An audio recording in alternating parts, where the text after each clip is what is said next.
Bismillah, Ila Billah, in the name of Allah. Paix, salut sur tous les prophètes, particulièrement sur le sceau de la prophétie. Paix, salut sur les anges, les saints et sur tous les croyants. Louange à Dieu comme il le veut, quand il le veut et où il le veut.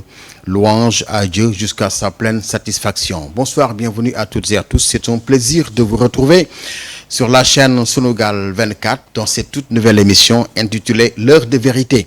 Alors nous allons être à la compagnie du professeur Pape Mamadou Ba, qui est un professeur d'anglais, qui a aussi vécu aux États-Unis pendant un bon moment. Il est revenu au Sénégal. Il est aussi dans le milieu de la politique également. Mais il va essayer de nous décortiquer l'actualité nationale. Donc ça se passe tous les mardis à partir de 16h sur la chaîne de référence Sunugal 24. Professeur, l'émission se fera en Wolof, bien sûr, pour permettre à tout le monde, voilà, de pouvoir donc comprendre ce que nous sommes en train de développer donc dans cette émission. Donc li ko tax a jóg professeur moo di waxtaane daal lépp loo xam ni actualité la buy xew ci réew mi ak bitim réew, ndax itam xam nañ ni am nga une bonne connaissance de la politique extérieure, notamment de la géopolitique ak stratégie. Bu ko defee donc ñu dalal la kon pour dans ce premier numéro en tout cas. L'heure de vérité donc est arrivée justement. Professeur Pape Mamadou Ba, salaamaaleykum. aleykum salaam wa rahmatullah. Sëñ Ahmed maa ngi lay nuyu. Eh bien di la gërëm ci invitation bi. Il est vrai que ce n'est pas la première fois que je suis ici. Et certainement ce ne sera pas la dernière fois. Absolument. Donc je suis tout oreille et tout ouïe. Donc maa ngi lay déglu pour ñu mën a sóobu ci waxtaan bi. Au grand bénéfice de toute la population du Sénégal. Et de manière très objective aussi. Absolument. Voilà. Alors professeur na nga def nag. mbaa yaa ngi ci jàmm. maa ngi sant yàlla bu baax Ahmed. Vous êtes en forme, Ça j'espère. va, sant yàlla alhamdulilah. Ça faisait un bail qu'on s'était Évidemment, pas évidemment. croisé. C'est vrai. Mais parfois ñu mbëkkante rek daje. Waxtaan léeg-léeg tuuti. ñu jokkoo téléphone C'est waxtaan. ça. Alors xam nga ni nag wax dëgg yàlla réew mi dafa am nguur gu bees depuis le 2 avril 2024 donc ñu jógee ci ay élections présidentielles yu xawoon a mouvementé boobaak léegi def na juróom benn weer ñu fal président bu tudd Bassirou Diomaye Diakhar Faye donc pour un mandat de 5 ans. Alors dans un premier temps, comment vous avez vécu cette élection mouvementée? Bon Ahmed li may wax ci loolu. Je crois que warul ump kenn. ne ba ñu ne élection présidentielle la ñu waajal ñëpp a gis nañ ni mu demee woon. Camp présidentiel ñu tànnoon ku ñu wax Amadou Ba. Après de longues concertations. choix bi metti woon na trop mais finalement ñu mujj ko assumer. ñu dem ba ci biir mu am ay jiixi jaaxa yu ci dugg. Nit nag da ngay maandu. jiixi jaaxa am na mais les tenants et les aboutissants de ce jiixi jaaxa la boo ci buggee xuus di nga wax loo xam ne lii wóoru la. mais li nit ñi mën a teg bët dem nañ ba ci biir. gis ne que Amadou Ba ñu tànnoon mujjul nekk candidat ka ko tànnoon néanmoins demal na boppam. ña mujj a gagné élection yi nag. muy Bassirou Diomaye Diakhar Faye. ànd ak naataangoom bu ñu naan. Ousmane Sonko du président Pastef. donc dama ne. bu loolu yëpp weesoo. ak nu mu munti demee. bu élection rombee Sénégalais yëpp ñu naan 54% ñoo ko fal. la ñu war a def mooy manko jàppale leen ngir ñu réussir. parce que suñu réussir c'est le Sénégal qui gagne. waaw mais bu fekkee ne dañu bëgg ne nañu yàlla nañu yàqule. te loolu du suñu mébét. day xaw a doy waar. kon nag ndoom ñoo fi nekk pour 5 ans. nañu jéem a seet lu jubul ñu joyanti ba mu jub comme ça ñun ñëpp nekk ci jàmm. dans un premier temps loolu laa mën a wax. waaw ci li ma gis ci kii bi lecture boobu par laa ci rapport am. ak élection bi. alors am na noo ko intitulé nag en tout cas ci synoptique bi nga xam ne moom moo wundu tey sunu waxtaan wi mu di reddition des comptes à grande échelle. Sans diagnostic, donc sans grande échelle, distinguo, ONAS, ASER, Ok. bémol sur le jubal jubbanti.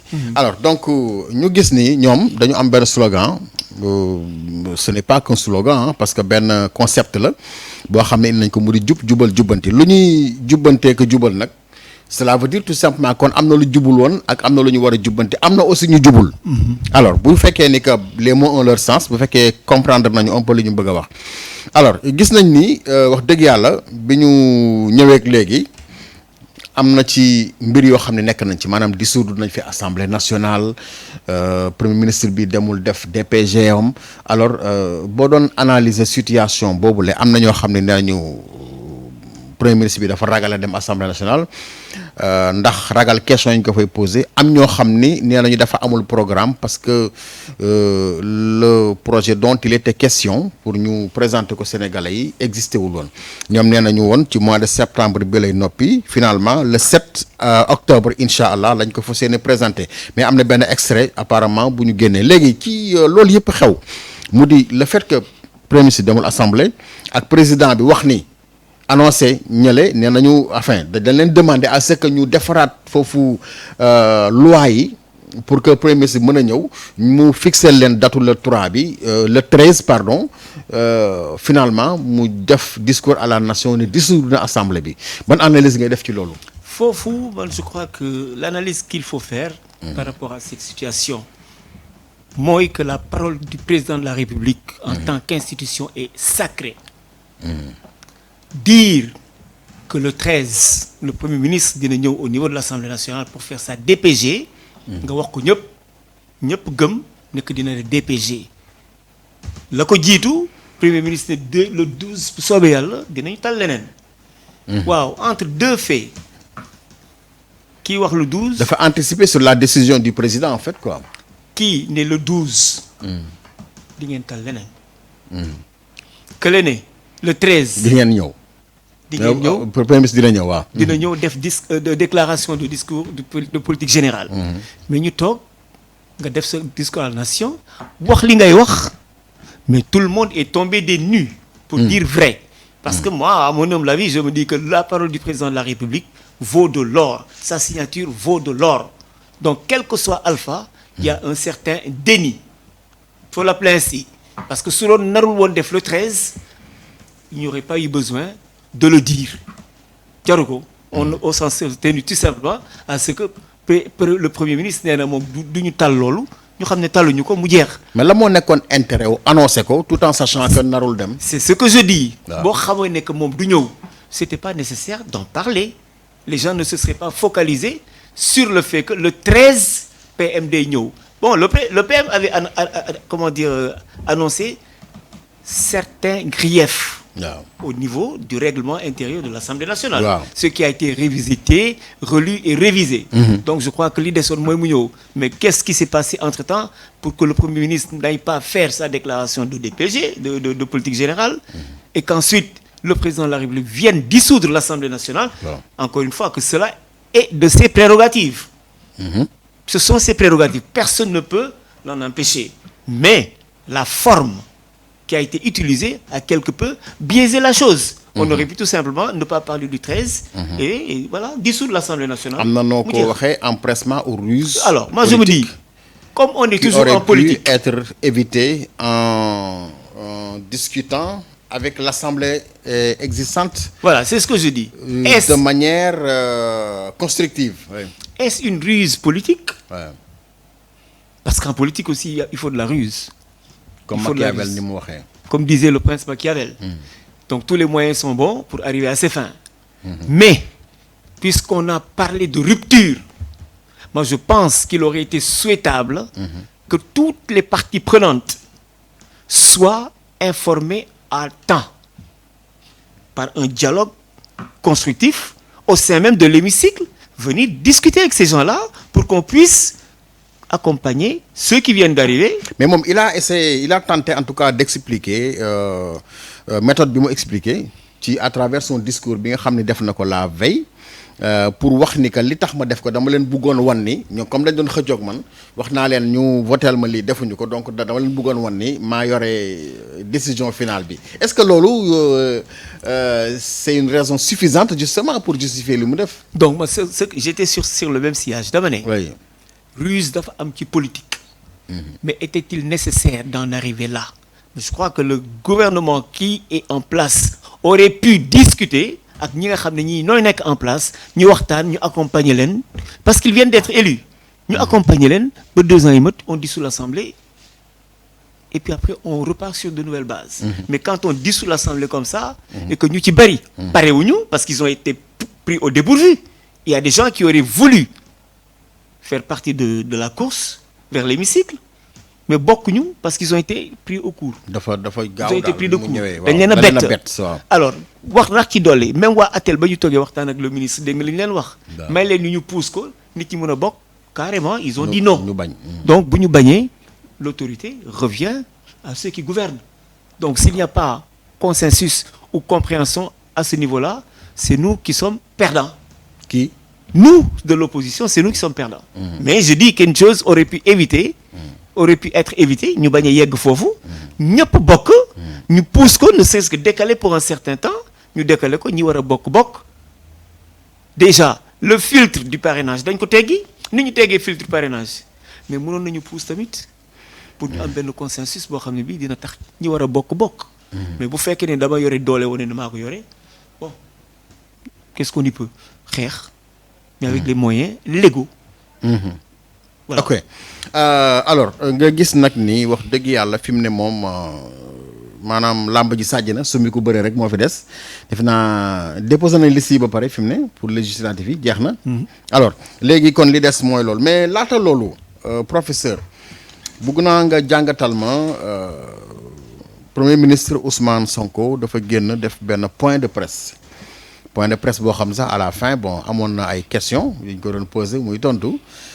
Même bu fekkee ni que am na ci yoo xam ne daf leen a décliné donc il a voulu que les choses se passent comme il voulait alors naka ngay jàngatee point de presse boobu parce que def na fa ay révélation comme quoi ñi fi nekkoon dañu luubal alalu réew mi tudd na ay tur Amadou Ba tudd na aussi l'ancien ministre de l'économie et des finances Ba donc ak tamit ki nga xam ni moom moo di Abdoulaye Daouda Diallo donc ak ñeneen ñoo xam ne daal tudd na leen te nee na ñooñu dinañu rendre compte ci actes yi ñu def ba pare récemment mu tudd aussi ni que dafa am ay maanaam ay financement yoo xam dañ état bu Sénégal bi fi nekkoon régime Macky Sall da ko doon falsifié par rapport ak xaalis bi ñu doon leb ak yu demee noonu daal maanaam daal amul traçabilité kenn xamul fan la dugg te nee na loolu jël nañ ko mais kenn xamul fan la dugg loolu yow noo ko gisee wax jooju. donc déjà au niveau du point de presse bi mu def. c'est bien d'avoir fait un point de presse. waaw mais il y a des informations yoo xam ne yi lorsqu'on parle de la reddition des comptes yaakaar naa ne c'est salutaire ñëpp ko bëgg parce que nag ku jël alalu askan wi. ci naka sudul noonu da nga ko war a delloo. ça on est tout à fait en phase avec le premier ministre bi mu génnee wax lu mel noonu. wante. dafa am loo xam ne li moo xaw ñëw ci soow mi bu fekkee dañ ne reddition des comptes yu ci bari ñu ngi au niveau des corps de contrôle ñii inspection générale de l'État et cetera les corps de contrôle en somme ñu ngi def seen liggéey mais dama yaakaar ne ceux qui sont habilités à donner une information pareille ce sont les corps de contrôle financier muy waa DGE OFNAC ak voilà yaakaar naa ne ñooñu Cour des comptes ak yooyu ñoo war a génne naam communiqué na ci c'est bien. waaw mais le fait que par exemple moom mu génne ko man à mon humble avis yaakaaroon naa ne les corps de contrôle ñoo ko war a génne. maintenant bu fekkee ne da nga tudd ay nit ni dañu luubal. ba pare ne y a quelque chose comme 605 milliards yoo xam ne amul traçabilité. waaw ça m'aurait étonné parce que 605 milliards. mënuñu disparaître dans la nature. am na fu ñu ko décaissé. mais am na fu mu jaar. mais ces gens qui étaient là.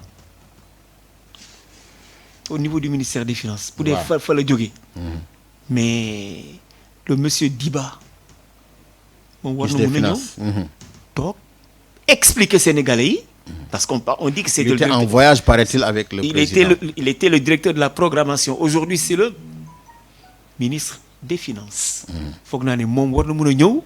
expliquer aux Sénégalais su fekkee ne que les 605 milliards là dafa am fu ñu jaar mais ñu wax Sénégalais yi fan la jaar aussi parce que xaalis mënul disparaître noonu rek muy sa bos nga moom ko ñëpp bokk ko mais il faut ñu wax ñu fan la jaar je n'accuse personne mais buñ ne dafa réer dina ma jaaxal.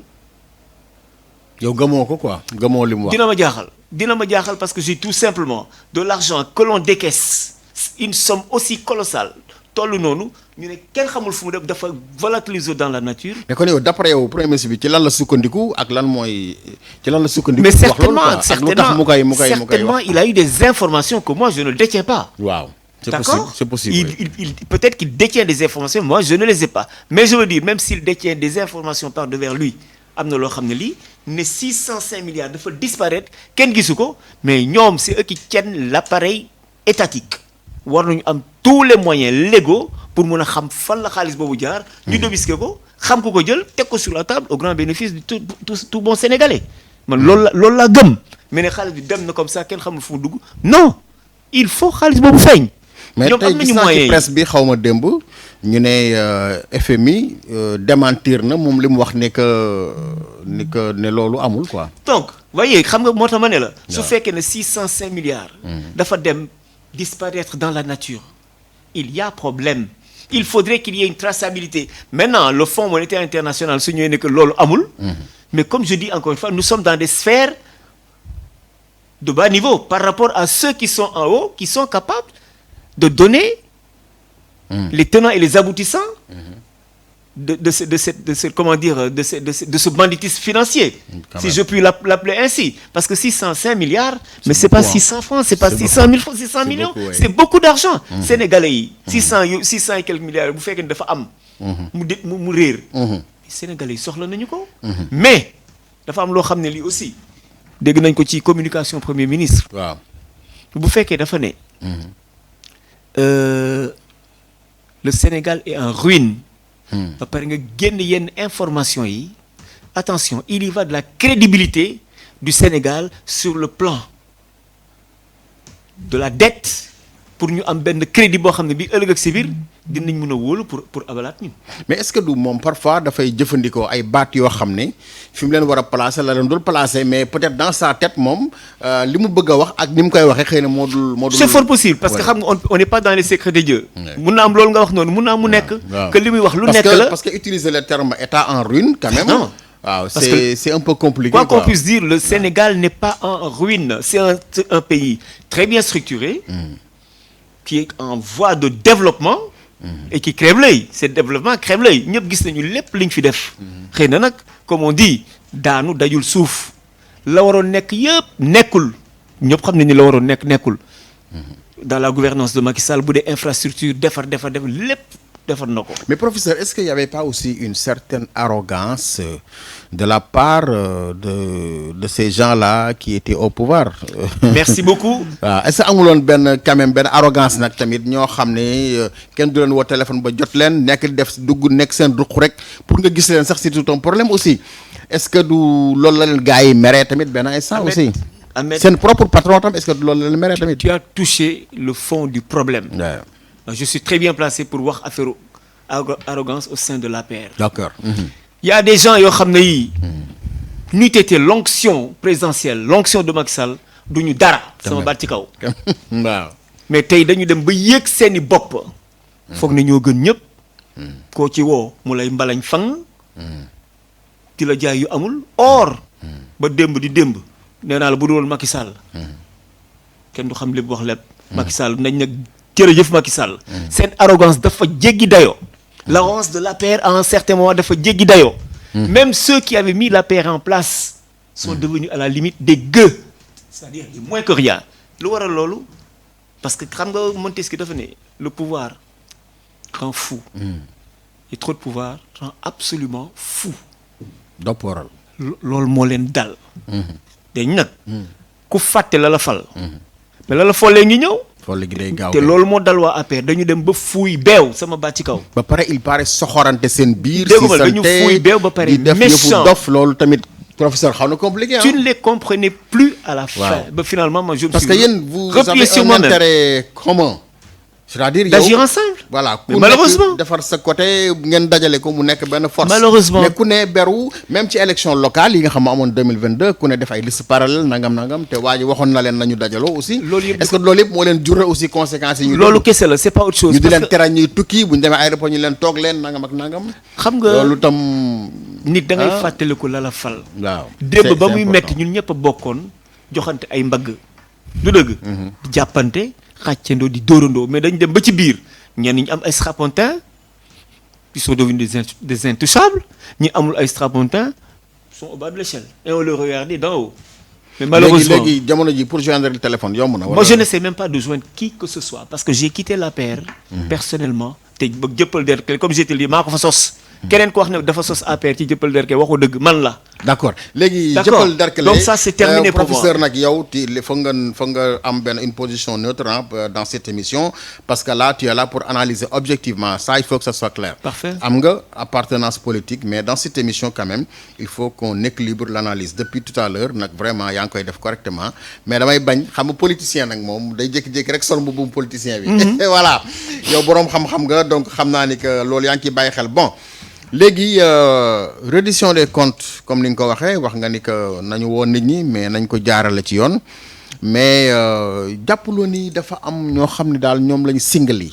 waaw xam nga dama ne la reddition des comptes. peut-être ñoom merewoon nañ leen ndax position yi ñu doon jël ak kàddu yi ñu doon yëkkati aussi di ko jëme ci est-ce que fayantoo tam baax na professeur li ñuy tuddee règlement de compte. xam nga dama ne. la reddition des comptes en tant que telle. waaw est salutaire. tout le monde est d'accord pour la reddition des comptes parce que loo jël te moomoo ko delloo la tudd. loo moomul ba ko fa. d'accord mais je dis une reddition des comptes sans distinguo ni complaisance. du kumba am ndey am kumba amul ndey. gis nañ fa ay nit yoo xam ne dañu def lii ñu ne leen ciix yóbbu. waaw. il y a un problème qui est là pendant. parlant de Azer. waaw. parlant de l'ONAS. l'ONAS. Et ça, le peuple sénégalais mérite d'être édifié par rapport à ce problème. léegi dañu bëgg a xam exactement. loolu tamit naka la demee.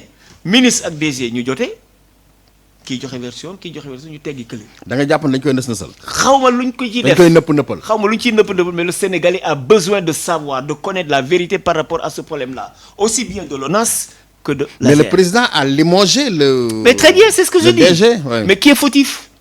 Vu tout. par les la arguments, suite DG bi gën def conférence de presse défier leen en fait. c'est ce que je dis. Vu tous les arguments que le DG a mis sur la table, waaw. une confrontation était nécessaire. Bon, ils ont tranché en répudiant, en te apparemment remerciant le ministre. le temps lui a donné raison par rapport ak li mu doon wax ni bu Touba tawoon tey inondation day am nangam ak nangam. xam nga loolu feeñ na. waaw. waaw loolu ñu jógee ci boobu bàyyi noonu dem ci Azer. Tout le monde en parle. Et personne n'est édifié. Moi, je crois que loolu dafa di loo xam ne lii war nañu wax nit ñi nu mu demee tamit xel mun a dal. ci juróom benn weeru. kii rek dafa bari c'est compliqué dafa bari oui, oui, oui. yi dafa bari. donc nañ ñu wax exactement et surtout comme on dit yàlla du nit. yàlla du nit. c'est l'être transcendant. moo ñu sàkk ñun ñëpp gën ñu xam lépp. waaw. ba kii ne bu taw amee di ngeen xam ne que ndox dina bari Touba. dafa mel ni que il avait raison quelque part. waaw gis affaire moom borom xam-xam la. xam te na ko gis ngeen ndox mi ni mu mel Touba. doy na war ba jéggi dayoo. heureusement que des moyens ont été Oui, comment dire ouais. rapidement pour juguler cet état de fait. sant yàlla mais je dis encore une fois la reddition des comptes oui mais pas la chasse sorcière. chasse sociale. non reddition des comptes d'accord. mais buñ ko cibler il faudrait qu'il y ait du ciblage. d'accord que ça soit objectif. maanaam et dans les jàpp règles ñii, rares bàyyi ñii et cetera waaw. ñëpp ñi nga xam ne ñi dañu def naka sadul noonu nañu leen téye ñu ñëw delloo xaalis. léegi techniquement. voilà. Le duo Diomaye Sonko parce que Sonko moom boo ko doon dégg muy wax vraiment bi mu nekk opposition da nga naan kii bon c'est un messie quoi c'est quelqu'un qui est descendu du ciel pour venir régler en tout cas d'une baguette magique donc le problème des Sénégalais mais bi mu ñëwee dañu gis ni que vraiment ay nit sax ñu àndoon ak ñoom dama gis man ñuy kaas quoi ba pare moom critique yi nit ñi doon def ci moom avant nga xam boo ko defee sax bakken mi ngi ci xottu gerte léegi nit ñi dañ koy def te moom mi ngi au pouvoir gars yi ni patt quoi ñenn ñi sax di approuver loolu noo koy jàngatee. xam nga quand tu es de l'autre côté de la barrière. waaw. c'est plus facile. S'opposer est très facile. Mais quand tu entres dans les rênes du pouvoir, quand tu les détiens, da ngay xam ne que opposition ou t'es dans le pouvoir, c'est une réalité. Comme on dit, on a entendu solution. Il n'y a pas de solution au sommet de l'État. Non. Tout est dynamique dans l'État. Il n'y a pas de solution. Donc, croyant que lépp loo wax boo ñëwee comme un démiurge, un demi-dieu, boo ñëwee d'un coup de baguette magique lépp ay réglé wu. Non, malheureusement. Et je suis désolé de le dire. Il y a des var à n'en plus finir. Tout ce que le Premier ministre dit aujourd'hui, ëllëg si biir var bi ñëw rattrapé ko. Finalement, ça devient gênant. Ça devient gênant. Et on se rend compte qu'aujourd'hui, li ñu doon wax gisaguñu ko. léegi yow. On ne l'a pas encore vu, Ahmed. Wow. Pour la bonne et simple raison. waaw. dëkk bi metti na metti goo xam ne gi. mais nag professeur 6 mois rek lañ defagum nag. Je suis d'accord. peut-être Mais ils sont en train attention. de chercher des solutions. Je suis d'accord. may ñu leen temps de Ahmed. grâce bi ñu doon wax léegi nit ñi ñu ngi génn fu nekk. di Ahmed. wax rek nag quoi. Ahmed. yore sa téléphone di wax tamit dafa yomb rek nag. Je ne sais, mais professeur. je te prends au mot. waaw. xam nga le Premier ministre avait dit que bu ñuy yegsi ci nguur gi. waaw mais non il faut pas tenir compte de ces mais points-là. may ma waaw, ñëw. vas-y. may ma ñëw. Allez-y, voilà professeur, xam nga waaw. quand il disait tout simplement. waaw. bu ñuy ñëw ñun soxlawuñu état de grâce. waaw. mooy boo tax ma ne la boo nekkee dans l'opposition waaw. ba yegsi au pouvoir di nga xam ne yëpp lépp dëgg la. mais professeur man bu ma bëggoon 10 000 francs ci yow nii. waaw. dama lay ñaan 35 000. waaw. nga xam ni lu mu bon bon di nga ma jox. Benn 10 000 5 000 francs. wala 10 000. benn 5 000 wala 10 000. Ouais, je suis d'accord. donc loo taxoon mu utiliser baat yooyu. pour mën a atteindre objectif am. mais comme naka ngay tuddee boobu discussion naka ngay tuddee boobu xaw communication. ma ko léegi wax ma ko yow. mais man xaw ma ko. je ne saurais te le dire mais dama la ne entre la réalité du pouvoir et de l'opposition il y a un grand fossé. On se rend compte aujourd'hui que exercer le pouvoir est très très très compliqué. Comment tu peux analyser. Yombul. Comment tu peux analyser. Vous pouvez analyser professeur baal ma de xam man nag artiste la parfois ñun dans notre milieu on se tutoie quoi. Y a pas de souci. yéen vous les intellectuels. Y a pas de vraiment souci, y a pas de souci. léegi Macky Sall. avec toutes les réalisations yi nga xam def na ko Sénégal. nekkoon ci benn dynamique quoi qu'on puisse dire nag quoi. Vraiment quoi il était sur la bonne voie amoon benn plan pour horizon 2035. léegi malgré yooyu yëpp. mais 54% des suffrages ñu yàkkal ko président Bassirou Diomaye Faye bon peut-être di nga ma wax ni que problème yu amoon ak Amadou Ba moo leen jox pouvoir bi nangam ak nangam mais quand même dynamique bi ma gis Touba man ak yeneen dëkk yu mag yi saa waay da ngay gis ni que ñii dañu daasoon fanaanal pour que vraiment ñi jóge fi quoi lan nga mën a expliquer loolu. Très bonne question. waaw. xam nga nit motul nit day juum. Il y a des communications qui ont quelque peu coulé Macky Sall. Il y a certaines communications qui l'ont coulé. Communication. xam nga quand le président dit il y a des dossiers yoo xam ne yii.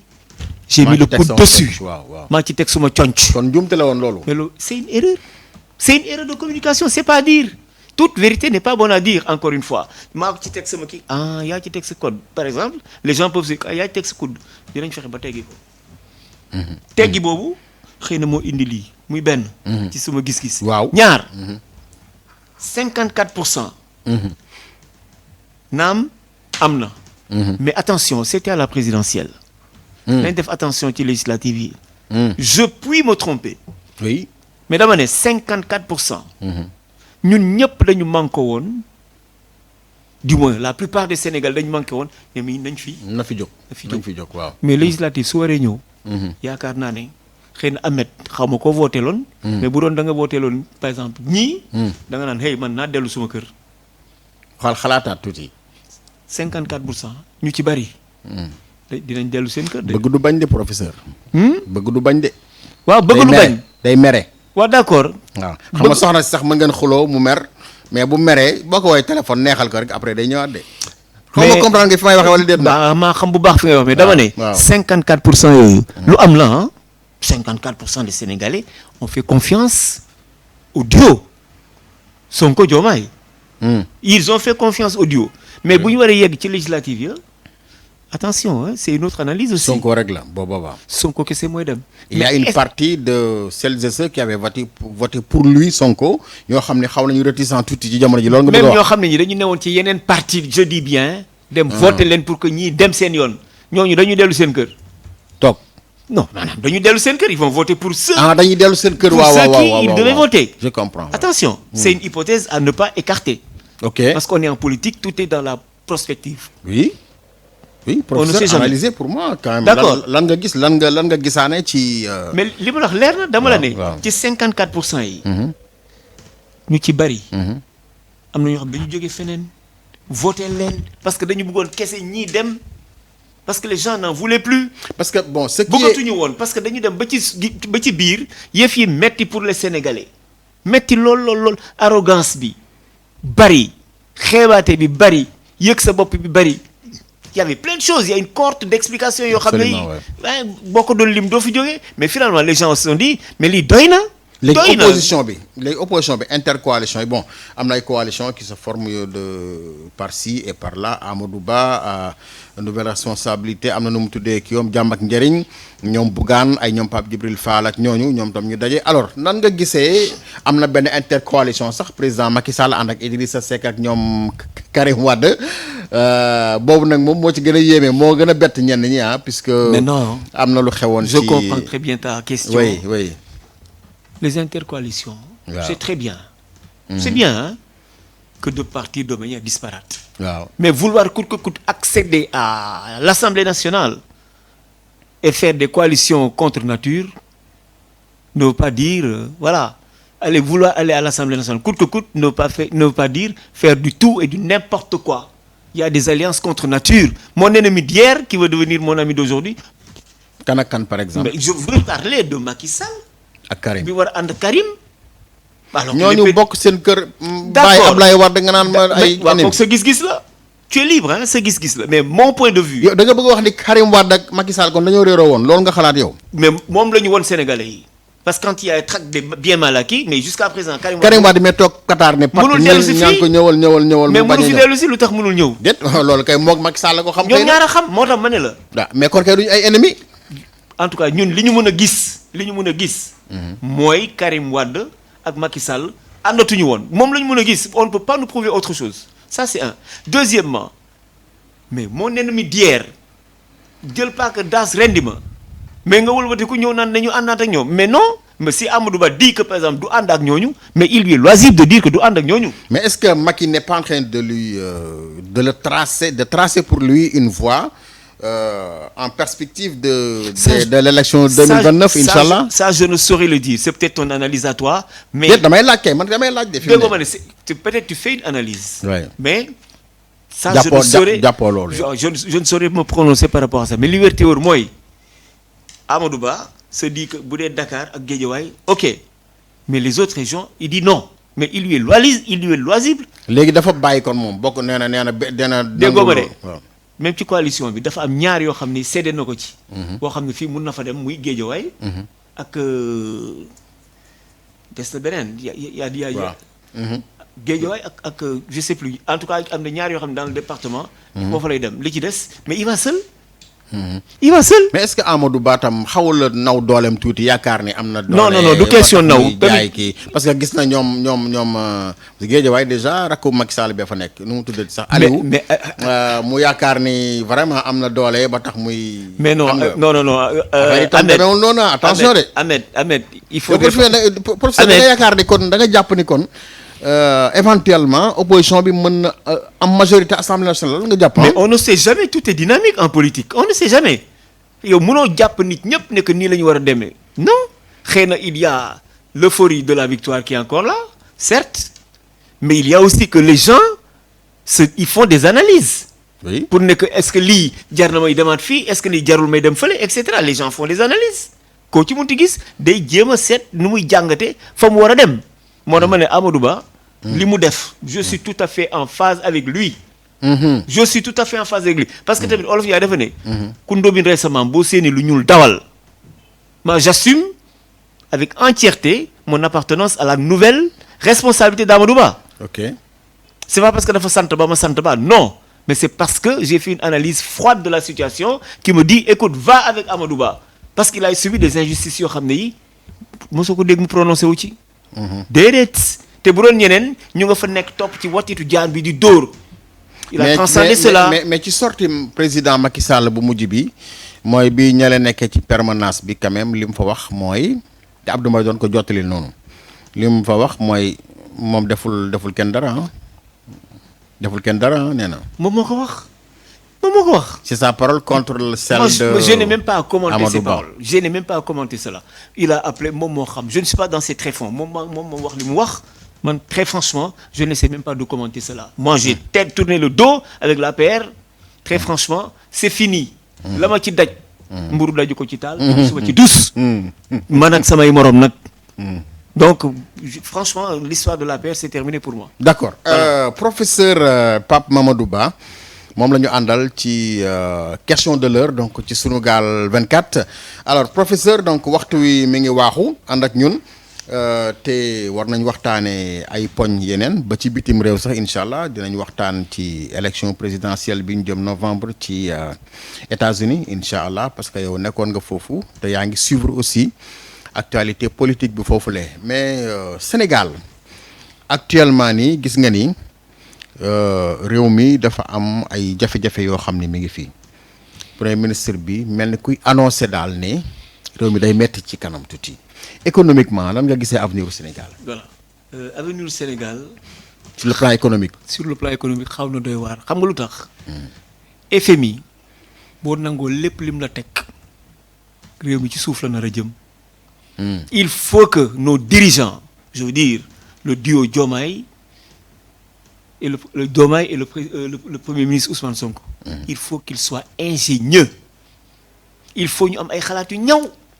pour sortir des solutions innovantes pour que le Sénégal ne s'agenouille pas. Parce que qui dit FMI di la imposer ay des mesures draconiennes à savoir dindil subvention ci énergie dindil subvention ci électricité courant bi électricité mooy courant ñëw ci ni ñu koy waxee ci essence ak yooyu. mais ci dund gi. mais ça veut dire que le Sénégal va directement à terre. te loolu dafay xaw a doy waar donc il leur appartient de dire dire non au FMI.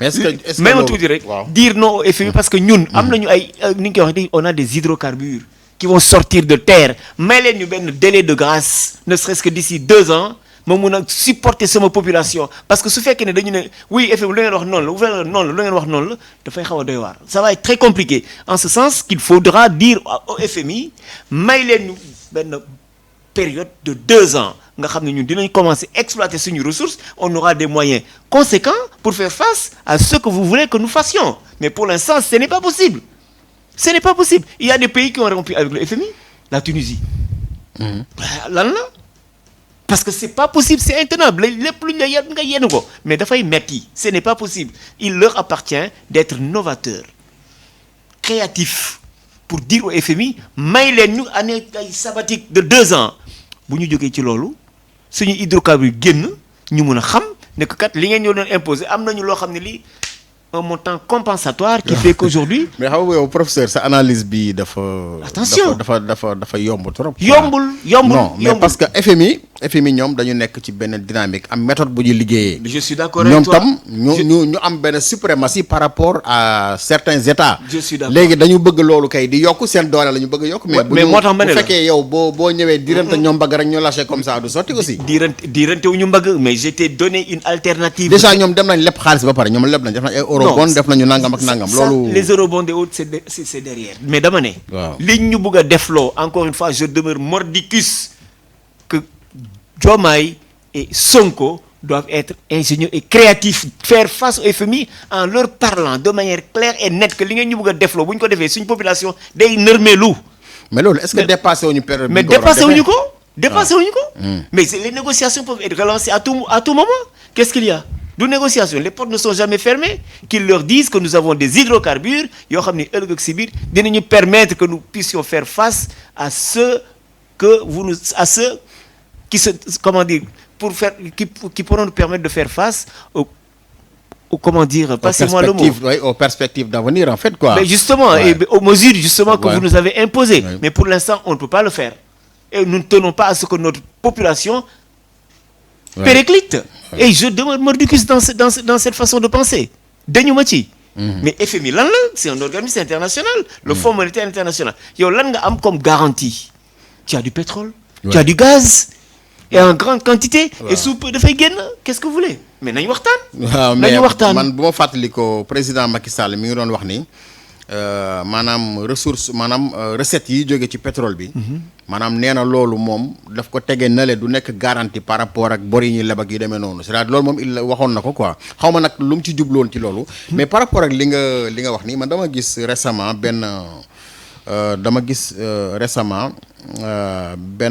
ay maanaam fukki réew yi gën a endetté actuellement.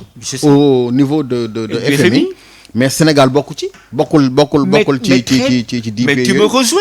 gis li ngay wax noonu gis naa ko. waaw je l'ai vu. waaw donc lan mooy problème bi. donc on n'a pas dépassé un niveau d'endettement boo xam ne bi war nañu mën a rey. donc mais waaw mais kon lan moo tiital premier ministre bi kon ba tax mu agité wu nii comme ça. parce que moom apparemment il est inquiet quoi. même s'il est inquiet il inquiète les Sénégalais aussi. même s'il est inquiet ce que je viens de donner comme information. c'est la seule solution comme analyse. pourrait être. une solution pourrait être une solution mais discuter avec ces gens-là lan la il faut discuter. mais nag moom musul jubóog waa FMI parce que bu nekk opposition dafa waxoon ni encore une fois là je te rebalance le ballon xam nga lu tax. waaw tu m'as dit tout à l'heure tu as donné benn exemple bu probant. en disant que boo ma ñaanee 30 000 francs. 10 000 francs. au moins dina am 10 000 wala 5 000. mais justement kon bu doon xam nga comme on dit les propos comme le disait Abdoulaye Wade les propos de campagne. dafa ne n'engage que ceux qui y croient. On est d'accord. Oui. Donc mettons ceci dans des propos de campagne mais comme je l'ai dit la réalité du pouvoir est autre chose. Maintenant il faut discuter avec le FMI. mais la Tunisie anamu nee na leen ñett ak yeneen dëkk parce que dañ leen bëggoon a xoj mais nga xoj leen ba parce que boo xoj bàyyi FMI ba mu xoj sa population. mais la nit bu ñu amul lu ñu lekk nga bëgg a jaay essence oto ñu ne la 2500. nga bëgg a fay sa électricité ñu naan la yow mi doon fay 20 000 francs yaa ngi fay 80 000 francs wala 100 000 francs mais bu baax nit ci lu ñuy def dañu wàcc ci mbedd mi balaa loolu di kii nag nga waxtaan ak ñi nga war a waxtaanal. ils ont une capacité communicationnelle qui peut convaincre mais nañu wax ak ñoom. yaakaar nga ni remaniement mën na am après élection législative yi yaakaar nga ko. tout dépendra de celui qui gagnera. oui. waaw bu fekkee ñoom ñoo gagné laa bëgg a wax bon si c'est eux qui gagnent. mais c'est une cuisine interne. c'est à eux de voir. s'ils jugent. yaakaar nga ni dinañ ubbi nguur gi dugal ci ñeneen yaakaar nga loolu. wala déggoo ma de dama ne. su fekkee ne ñoom ñoo gagné. c'est à eux de voir s'il faut changer de paradigme. ou bien de continuer sur la même lancée. mais à mon humble avis je pense que ce qu'ils devraient faire si jamais ils gagnent. c'est ouvrir les vannes. ouvrir les portes. et accepter tous les dignes fils du peuple capables d'apporter leur pierre à l'édifice pour un Sénégal meilleur. mais est-ce que ñoom loolu dinañ ko def. mais c'est ce que je dis j'ai dit si. est-ce que loolu bokk na ci seen. xam nga tu m'as posé une question. oui ma ne la si. il gagne. s'il gagne. oui. à mon humble avis il pourrait ouvrir les vannes. pour que tous les dignes fils du pays viennent les accompagner pour la bonne marche de ce pays-là. parce que dama la wax au début de mon propos. que l'élection du président de la République Bassirou Diomaye Faye. et de son premier ministre Ousmane Sonko. on n'y peut rien ils ont été élus. Ah oui, c'est fini. mais ce que nous devons faire. mais c'est leur souhaiter bonne chance. Oui. et non pas mettre du bâton dans les roues. mais d'un côté comme de l'autre mu di pouvoir comme opposition kenn ku ne yaa ngi teg say affaire nee nañu ñi nekk ci opposition bi nee nañu autorité ñiy jàpp pour bañ ñu dem élection la maanaam pour gàllankoor leen opposition bi nee nañu ñoom itam ñi ngeen di investir pour ñu nekk ay député après am immunité parlementaire pour bañ a dem kaso la loolu noo ko jàngatee aussi. xam nga loo gis ay interprétation la. waaw. Ahmed tey boo génnee benn propos nga wax ko. su ma buggee dugg ci sa bopp bi pour interpréter ce propos. alors là je suis extrêmement donc ñoom ils disent que ñee bu ñu nekkee tête de liste. pour am immunité parlementaire. faudrait-il que ces gens-là se reprochent quelque chose. pour chercher une immunité parlementaire. est-ce qu'ils ont quelque chose à se représenter à se reprocher. question. c'est une question. parce que les gens ils avancent du tout et du n'importe quoi. mais par contre boo ma ne woon ils veulent être tête de liste pour gagner pour mun a am baat pour mun a gën a exprimer wu là je suis plutôt d'accord avec ça mais pour chercher une immunité parlementaire je ne suis pas d'accord du tout je ne suis pas d'avis pour que ces gens-là vous balancent des choses comme ça des vertes et des pas mûres non non non ok voilà donc man ànduma ci boobu analyse non non non ànduma ci d'accord en tout cas bon ñi ñuy convoqué jamono ji bari na bari na te am na ñu bari ñoo xam ne ñu ngi ci liste d'attente bi je sais donc ñu ngi toog di xaar mais le ministre de la justice a été clair je l'ai très bien entendu waaw je l'ai très bien écouté très bien entendu Wow. parce qu'il parle même de présomption D'innocence. d'innocence donc c'est pas une course de vitesse c'est une course de fond whatsoever quel que soit alpha dinañu ci yegsi ba ñi nga xam ne ñii dañoo jël gat yi mais dañ leen di teg ci yoon Amérique yow boo tëddee da ngay nelaw sa gannaaw ba nang Waaw. man su ma tëddee damay nelaw ba xandoor man de ameluma kenn dara kenn la amelul dara bala kay ameel sax nga mos a bokk mais mosuñu bokk billaay mosuñ ko kaas fenn mosuñ ko yuuxu fenn wallaay dañu ànd ak suñu ngor nga xam ne li ñu yàlla sédd moom la ñu demee te du man donc ñëpp ñi ma nekkaloon ñu la bari nañ dar bari nañ lool te kenn déggu leen ñu ngi jàpp seen ngor commune boo laal ci Ndakaaru ñu ngi jàpp seen ngor Jàpp seen kenn ngor. déggu leen te di dund yu metti nag mais nag yàlla jeexul yàlla mi fi newoon démb moo fi nekk tey te moo fi nekk ëllëg d'accord yow vous êtes dans la commune de Dieuppeul-Derklé où vous étiez d'ailleurs responsable politique coordonnateur donc commune boobu dafa am ay problème dafa am ay jafe-jafe yu metti parce que gis naa ay journalistes sax yoo xam ne ñoom def nañ ci ay tuuti ay vidéo amateur pour wane marché Castor vraiment c'est problématique quoi hein.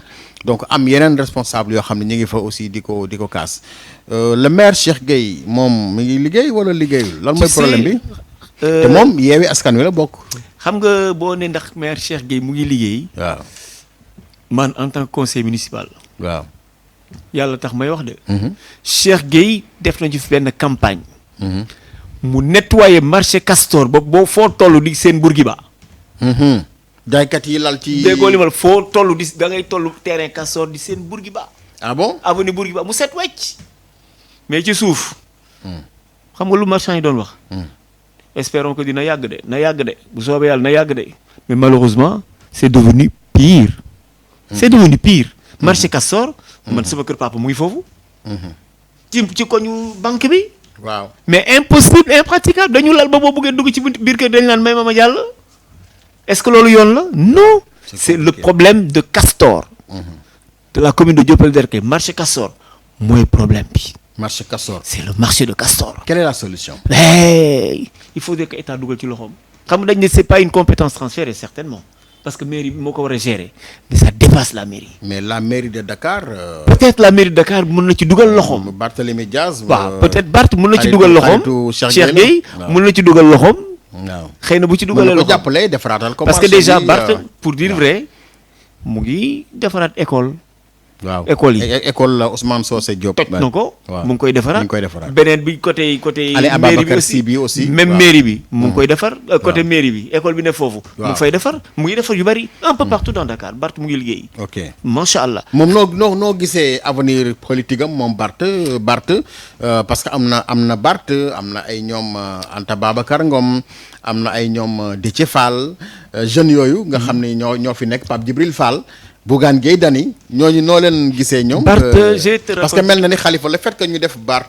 tête de liste c'est une manière de reculer un peu pour bàyyi ko moom mu doxal parce que moo Bart c'est quelqu'un que je connais il a fait le collège Saint-Michel où j'étais professeur oui donc un garçon brillant jëree la mais xam nga ki brillant da ngay léej xam nga ku léej mbaa lëkku njuurul woon rek parce que léej ak luqu njuur c'est différent ak lan léej xam nga léej mooy xale bu sob léej mooy sob waaw léej mooy luqu njuur nag mooy ku bari dugg non léej maanaam en classe cour mais un garçon intelligent d'accord c'est un garçon intelligent te attitude yi mu am tey c'est l'attitude d'un preux am na fit waaw te li muy wax xam na ko ragalu ko et il a de l'avenir politiquement parlant Bart a de l'avenir mais méthode bi mu jël nii jàpp nga ni baax na. toog ci ru xam di liggéey. mais c'est une bonne méthode c'est une bonne méthode xam nga lu tax. yaakaaroon ni ñii mën nañ ko xëy song ko bis wala loolu njortoo ko ñoom Ousmane Sonko. yaakaaruma loolu. yaakaaruma loolu quand même non non non. parce que après tout ay gaañ la ñu woon nag ah. yaakaaruma loolu. waaw Barth daal. bu fekkee ne que c'est dans l'intérêt. de la nation. Oui. Barth mu ngi liggéey et franchement il n'est pas inquiété par rapport à cela. Il y a de mauvaises langues qui s'agitent oui est-ce qu'il est éligible est-ce qu'il n'est pas loolu yëpp c'est du pipeau. ah oui. Ah ben Barth sera candidat. Inch'Allah. Il sera à la tête de Sàmm Sa Kàddu qu'est-ce que vous voulez lan la. Et Barth travaille mu ngi liggéey et raison pour laquelle les gens l'ont mis tête de liste. Professeur lan nga yaakaar ni moo mën a indi stabilité ci réew mi dëgg-dëgg stabilité quoi pour que d'ici incha allah 2029 bu ñu jàllee élection yi vraiment réew mi am stabilité mu bañ am benn yëngu-yëngu lan nga yaakaar ni moom la ñu war a éviter ak lu ñu war a def. de la part de part et d'autre. li ñu war a def. pour éviter yëngu-yëngu. li fi amoon 2021 ba 2024 oui. li ñu war a def.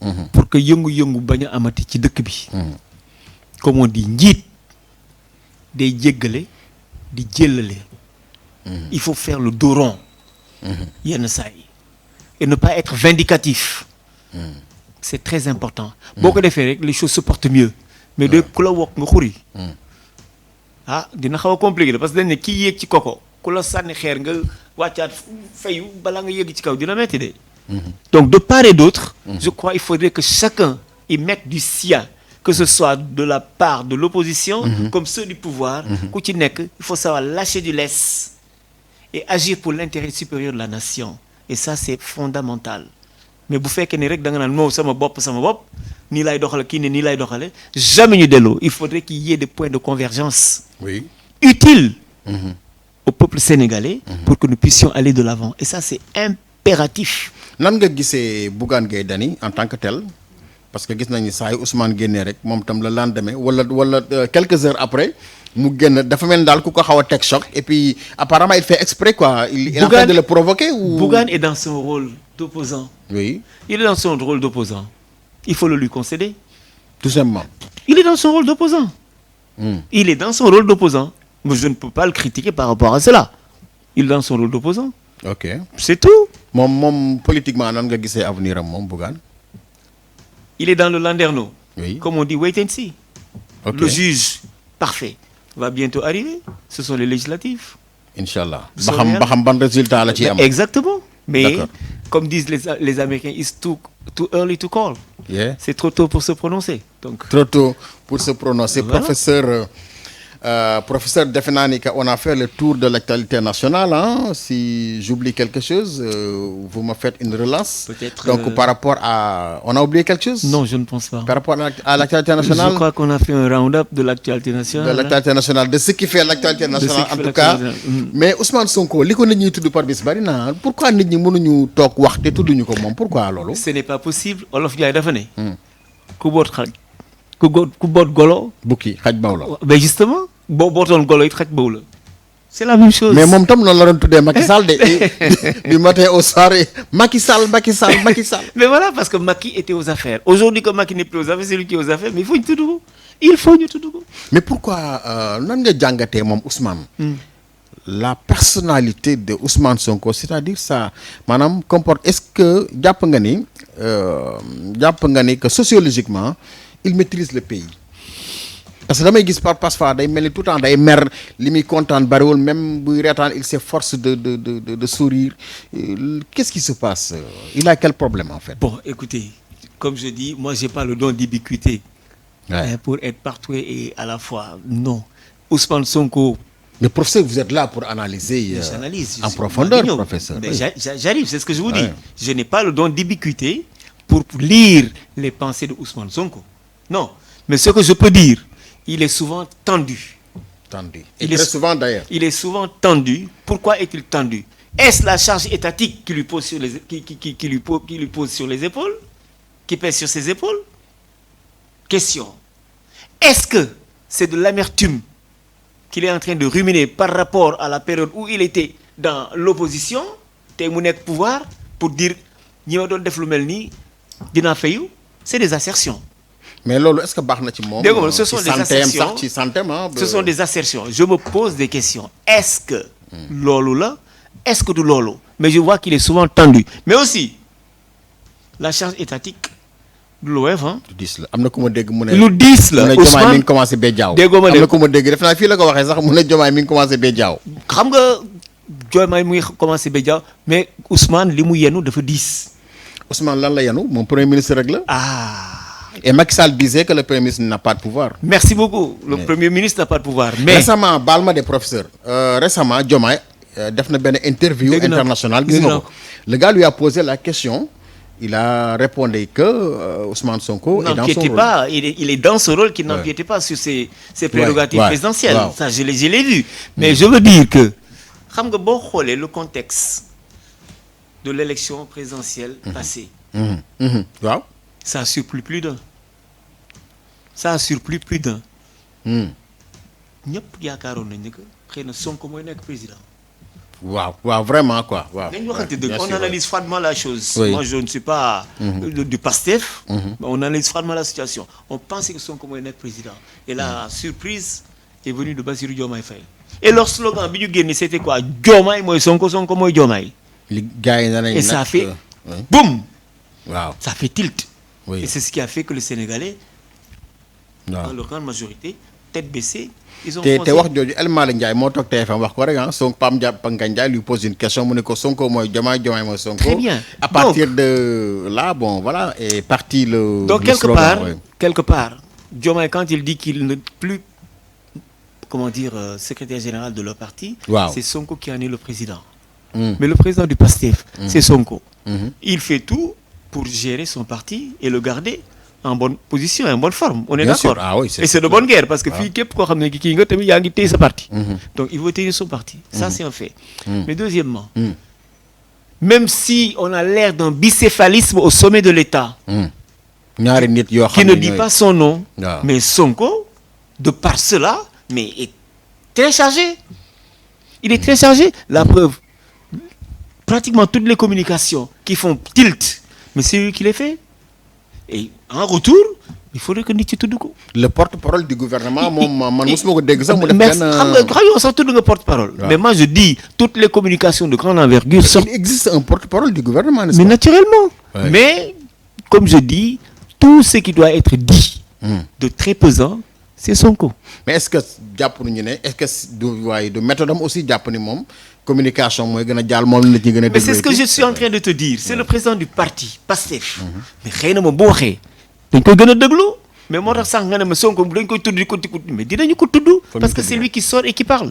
Mais dañ koy tudd. Il se fait parler de lui quoi. S'il fait parler de lui, de toute façon, c'est parce qu'il sort, il parle et quand il parle, les gens y répondent. Du dëgg. Mais parce que aussi les gens ne sont pas muselés. Ils parlent. Mais qui sont ceux qui répondent? Mais tu les vois dans le landerneau politique. C'est qui? Mais tu les vois. C'est pas l'opposition en tout cas. L'opposition en tant que telle bi ñu xamoon ñi demoon élection man gisuma ci kenn. Non, ñooñu xëy na à part Bougane. Mais man c'est ce damay que gis j'allais dire. des gens qui sortent C'est ce que j'allais dire. même des journalistes soi-disant journalistes des chroniqueurs. Ils ne sortent pas, pratiquement. Mais, comme Comme je... parfois dañuy reprocher ni ñee dañu am ay chroniqueurs mais de l'autre côté aussi am na ñoo xam ni ay soi-disant chroniqueurs yoo xam dañuy attaquer Ousmane Sonko matin midi soir. xam nga moo tax la politique waaw dafa lëndëm. waaw. Politique dafa lëndëm. est-ce que amul ñu nekk seen ginnaaw di leen xam ba tam Oui, ñooñu. quand tu dis est-ce que, c'est une question que tu mais te grand poses. loolu yow jàppoo ni loolu mun na Mais nekk. mun na am mun na nekk bien entendu c'est possible. Mais je dis xam nga loo tegul bët tamit mënuma ci wax ne dafa am. Mais loolu ñeme yàlla la. Mais c'est possible. C'est très possible. C'est possible. Il y a des chroniqueurs certainement qui sont de l'autre avec côté l'opposition oui. comme de l'autre. Ça a toujours existé, hein. Ça a toujours existé. Et bon, c'est un travail que d'aucuns font et d'autres font aussi. On ne peut pas leur en vouloir. Vous trouvez ça normal C'est dans de un la- pays comme le Sénégal? C'est de la politique, encore une fois. C'est de la politique. Comme on dit, en politique, tous les coups sont permis. Et ça, tu le sais mieux que moi. Tous les coups sont permis. Tu as parlé de Machiavel tout à l'heure. La fin justifie les moyens. En tout cas doy na waar donc. mënoon C'est nañu dommage. Oui. C'est dommage Oui. qu'on aurait pu relever le débat. Waaw. Ñu bañ a yegg dans des discussions de caniveau comme ça. Ñu relever ko ba mu jóg ci kaw. Ok. Mais c'est dommage que tu entends des fois les chroniqueurs au niveau des plateaux, comment ils parlent.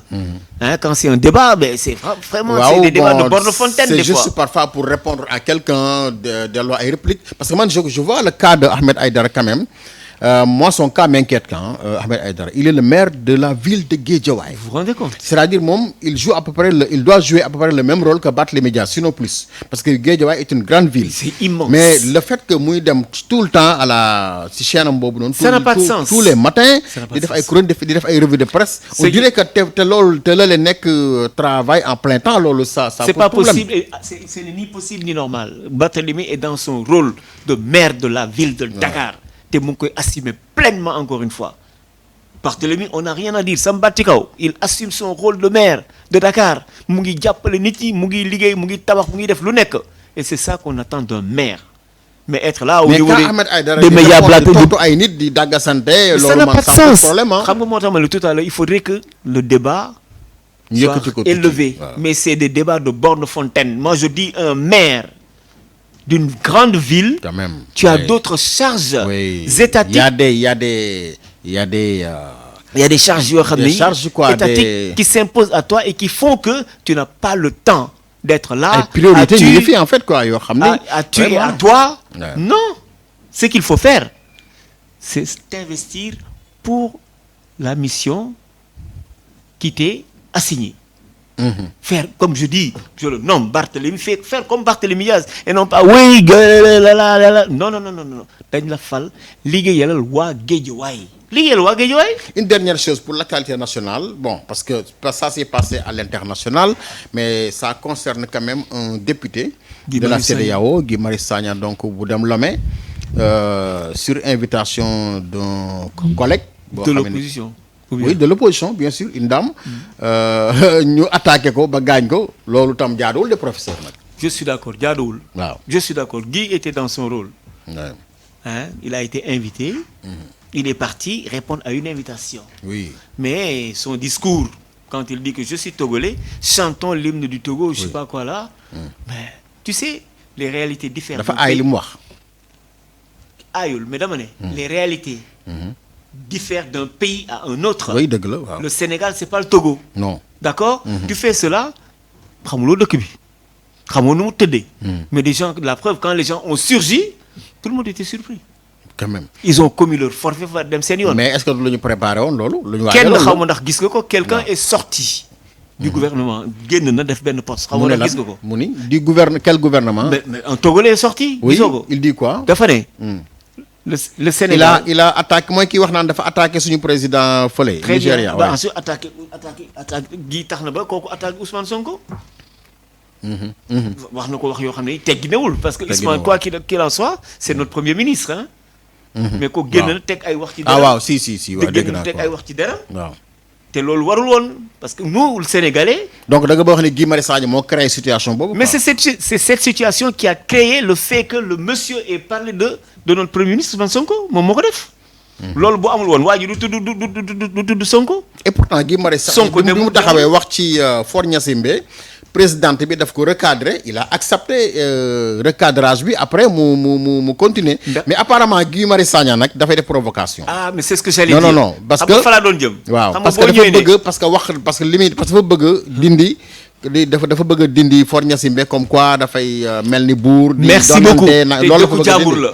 waaw quand même dëkku jàmbur la waaw. boo demee dëkku jàmbur nit yi doxee benn tànk doxeel benn tànk. même boo ñëwee pour apporter ta pierre à l'édifice. mais sache raison garder aussi. parce que xamoo dëkk bi. dañ la invité kese xamoo dëkk bi la preuve quand les gens ont surgi dans la salle kenn dafa xam fu ñu jaar. et ça aurait pu être catastrophique. mais heureusement que le bon Dieu.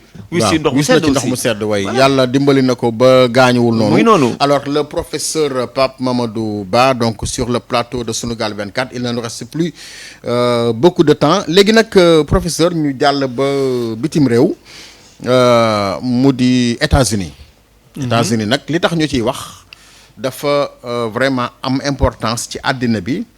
donc seen élection dafay yitteel ñëpp maanaam dafay intéressé ñëpp notamment le Sénégal xam naa ni nit ñi ñu ngi koy bàyyi xel bu baax novembre la incha allah Le 6 novembre, weer wii di ñëw bu soobee yàlla alors actuellement course bi mi ngi nekk diggante Hillary Clinton Kamala Harris j'ai bien prononcé Right, yeah. ak ki nga xam ne moom moo di Donald Trump. alors tantôt ñu ne ndaw si jiitu na ko tuuti tantôt ñu ne Trump nangam ci yenn état yeeg yenn yow nan nga jàngatee élection boobu lan nga gis foofu. xam nga il faut remonter le temps.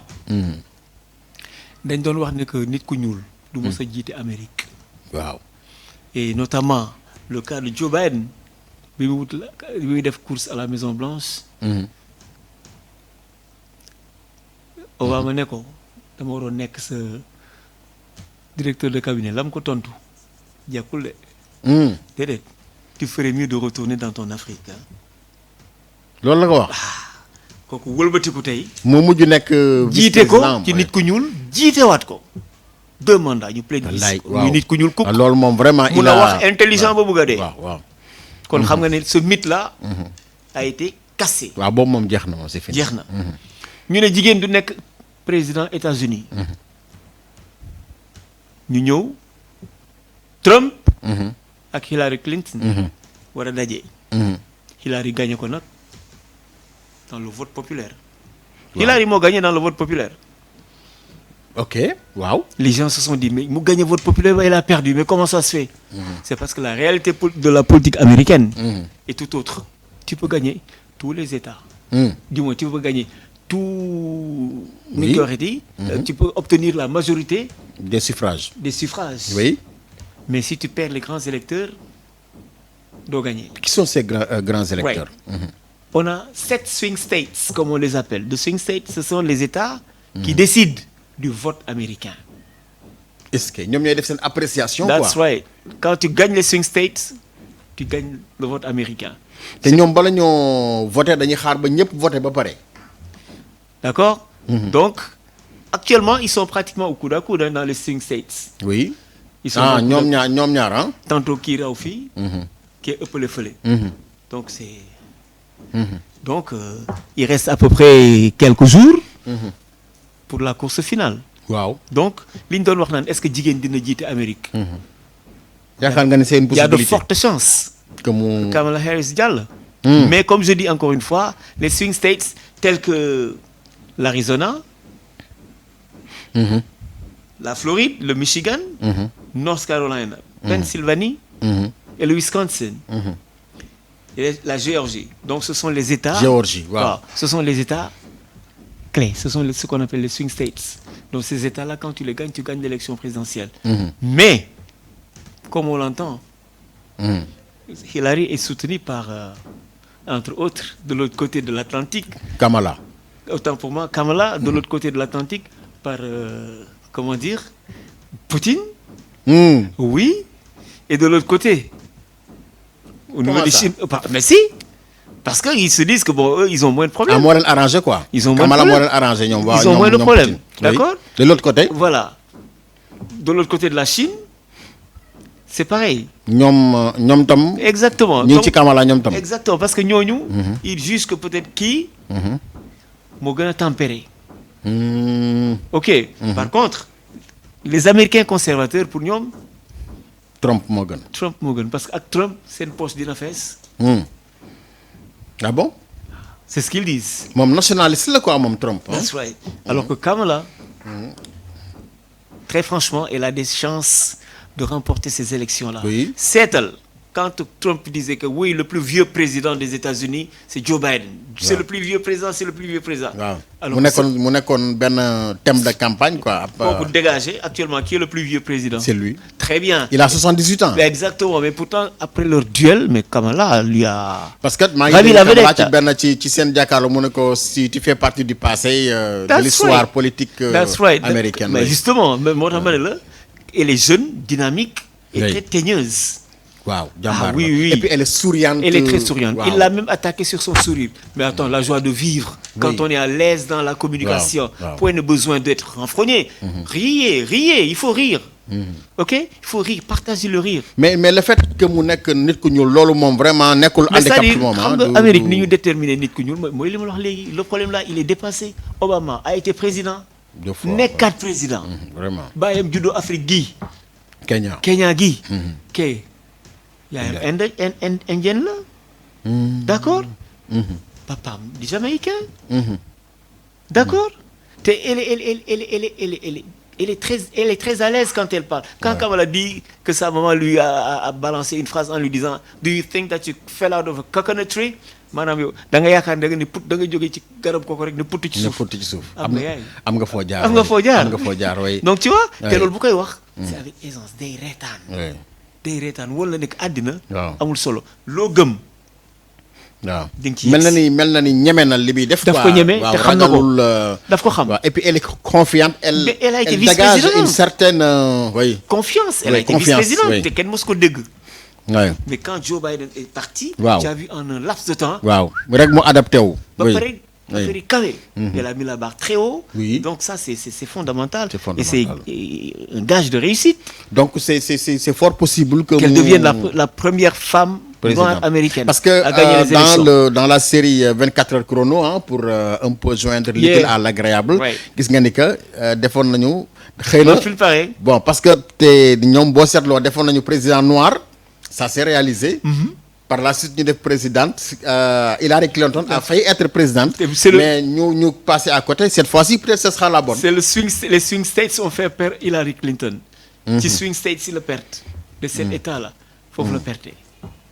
bu gagné woon swing states il serait devenu président de la République. ah ouais hein. et donc elle a des soutiens très forts aux États-Unis actuellement. kan ci. Kamala Kamala. Harris, Ah oui. tel que Taylor Swift, mais c'est des gens qui bénéficient d'un aura aux États-Unis extraordinaire. Mais comment tu trouves son discours par rapport à la géopolitique mondiale? Mais c'est ce que notamment je dis. C'est ce en que je Afrique. dis. Oui. Bon, tu sais, la géopolitique en Afrique, bon, moi je mets un bémol. Parce qu'on a cru que, par exemple, Obama, devenant président de la République des États-Unis, ferait beaucoup pour l'Afrique. Que dalle. Bush, étant président des États-Unis, a beaucoup fait pour l'Afrique. Bush. Wow. Yeah, il a beaucoup fait pour l'Afrique. Et notamment, bon, fàttaliku, le fameux AGOA, c'est lui. AGOA, African Growth Opportunity Account. Et bien ça, c'est Bush. Ça, c'est permettre aux Africains de pouvoir travailler et d'exporter. Et loolu moom la, ça c'est l'AGOA. Oui. Mais À son actif. Kamala Harris dama dégg aussi ñu ne dafa am problème ak musulmans yi loolu dëgg la. Tu sais, en politique, les gens ils vont te dire de n'importe quoi pour te mettre du bâton dans les roues. D'accord? Et actuellement, elle est en train de charmer la communauté noire. Oui. Parce qu'elle-même, elle est noire. Elle va tout faire pour récupérer le vote des Noirs. Ça, c'est fondamental pour elle. moo tax muy. Mais non, daf ko war a def parce que c'est une frange de la population qui est très importante. Donc, on ne peut pas les mettre de côté. C'est un électorat. Comme ni ngay gisee muy def le charme au noir, tu verras exactement, comment dire, Trump. Trump faire la même chose. Et tu vois des blancs, des noirs à côté de Trump, tu les vois. Mais comment tu justement en parlant de Trump pour terminer. On dirait que moom sécurité am demeewul noonu ah. Tu sais, bëgg nañ ko fi rey mu mooy. tu sais aussi, il y a des mises, beneen bi keneen doxe ko ginnaaw Pesco te mi ngi amee tout. il y a des mises en scène. Ah ben, parce que attends. comment est-ce possible quand même. That's right. Mais tu sais, am na loo xam ne li ça m'a trouvé en Italie. waaw. George Bush waaw. est venu en Italie. waaw. Je crois que c'était en 2007. Ça montre. Il y avait la sécurité, hein. On lui a dérobé. ñu sàcc ko. comme ça. Ah ben pourtant il y avait la sécurité. Mais xam nga nit ku toog. waaw. jóg jaar na le. Est-ce que mën nga xalaat mu mbéj nit. comme Macron aussi. Mais juste est-ce que mën nga moom mais Macron dafa ñëw di nuyoo moom. ñu profité parce que bekkee dafa xiir rek pass dal di daw. gars yi dal di téye président bi. Est-ce que kooku lu ko ci fekk. Je ne sais pas xaw ma ndax y a eu une suite. Le garçon qui a essayé de lui arracher l'oreille. oui. Qu'est-ce qui lui est arrivé. ni mu ko luppee moom yomb na quoi. oui. mais il paraît que ki nekkoon ci ginnaawam bal bi laal na ko moom mu. oui. Ça j'ai vu dans les images. Oui. Mais moom ça lui a décollé l'oreille. Oui, justement. nee na moom noppam saxaat na quoi. ndeysaan. Waaw. ay waay Trump waay. noonu. xam naa ku bari solo la nag quoi. Trop. alors Bari na professeur solo riche na. professeur merci beaucoup. Vous allez certainement féliciter le président Macky Sall dans ses nouvelles fonctions. Oui, il a été nommé récemment en remplacement de Ban Ki-moon. Oui. Donc, comme je dis, la politique, c'est la politique. waaw. Mais l'homme en est autre. Donc, je lui souhaite bon vent pour sa nouvelle fonction. Et si on pense que ce qu'il a été, c'est Macron qui l'a systématiquement nommé, non, attention, hein, D'accord. c'était un collège. qui l'a nommé waaw aujourd'hui. mooy fi mu nekkoon ci 4P. bon et les 4P. waaw ensuite bu ñëwee tey nekk ci poste bi mu nekk tey. remplacer Ban Ki-moon. centre mondial pour. voilà je sais pas comment on dit ça. waaw. bu fa nekkee tey mais on ne peut que lui souhaiter bon vent. et que bu jógee foofu na dem à la plus haute station ce qui est les Nations Unies maa ngi koy ñaanal bu baax a baax mais. mel na ne il est sur la bonne voie aussi. il est sur la bonne voie mais mere naa ko fenn. parce que dama yàgg liggéey ak moom. te mosuñu gis dara te loolu jekkul. musoo tegoo moom loxo daal ci gàttal. non dama ne. waaw ñun ñi fi nekk. waaw très franchement. c'est du passé. mais mënoon nañu gestu. waaw bi ñu fi nekkee mais dem na bay wéy na mbuus. yaakaar nga ni mën naa dellusiwaat moom ci réew mi wala loolu tam leerul. tout aussi dépendra de son appréciation. oui déjà. de toute façon bu nekkee secrétaire général de l'ONU moom il a un mandat de je ne sais pas boo xam ne renouvelable. 4 ans. je ne pense pas qu'il aura le temps de revenir au vouloir Sénégal, quand même, etc. parce que ça va quand même lui suffit comme travail. waaw malheureusement. quand même professeur merci. C'est moi qui vous remercie et ça a été un plaisir encore d'être parmi vous. Oui. Et encore une fois, je serai toujours Inch'Allah. À mardi prochain, Inch'Allah. À mardi prochain. Ça sera avec le même plaisir qu'on va se retrouver donc le mardi prochain dans le deuxième numéro de cette émission Question de l'heure, donc avec le professeur Pape Mamadou Ba sur la chaîne de référence donc Sunugal 24 ñi ngi àndoon ak Dóor waar ci réalisation bi donc merci beaucoup à Samba Ndiaye merci également nous faisons aussi un coucou à notre ami Aliou Top qui se trouve actuellement aux États-Unis di nuyu soxna si aussi di leen ziar bu baax a baax ça a été un plaisir de vous tenir compagnie. Le même plaisir sera une prochaine fois, donc le mardi prochain, pour un nouveau numéro de cette émission. D'ici là, portez-vous bien. Merci. Au revoir. Merci beaucoup et à bientôt.